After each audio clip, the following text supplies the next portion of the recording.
عمران بن حسین خزائی سے روایت ہے کہ رسول اللہ صلی اللہ علیہ وسلم نے ایک آدمی کو دیکھا کہ الگ کھڑا ہوا ہے اور لوگوں کے ساتھ نماز میں شریک نہیں ہو رہا ہے۔ آپ نے فرمایا کہ اے فلاں، تمہیں لوگوں کے ساتھ نماز پڑھنے سے کس چیز نے روک دیا؟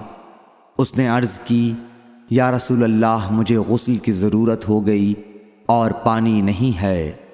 آپ نے فرمایا، پھر تم کو پاک مٹی سے تیمم کرنا ضروری تھا، پس وہ تمہارے لیے کافی ہوتا۔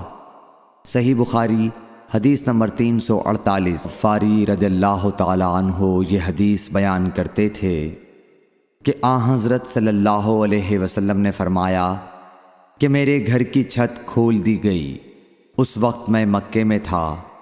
پھر جبرائیل علیہ السلام اترے اور انہوں نے میرا سینہ چاک کیا، پھر اسے زمزم کے پانی سے دھویا، پھر ایک سونے کا تشت لائے جو حکمت اور ایمان سے بھرا ہوا تھا، اس کو میرے سینے میں رکھ دیا، پھر سینے کو جوڑ دیا، پھر میرا ہاتھ پکڑا اور مجھے آسمان کی طرف لے کر چلے۔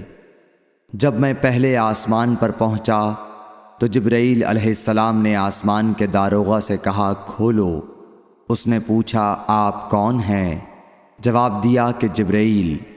پھر انہوں نے پوچھا، کیا آپ کے ساتھ کوئی اور بھی ہے؟ جواب دیا، ہاں، میرے ساتھ محمد صلی اللہ علیہ وسلم ہے۔ انہوں نے پوچھا کہ کیا ان کے بلانے کے لیے آپ کو بھیجا گیا تھا؟ کہا، جی ہاں۔ پھر جب انہوں نے دروازہ کھولا تو ہم پہلے آسمان پر چڑھ گئے۔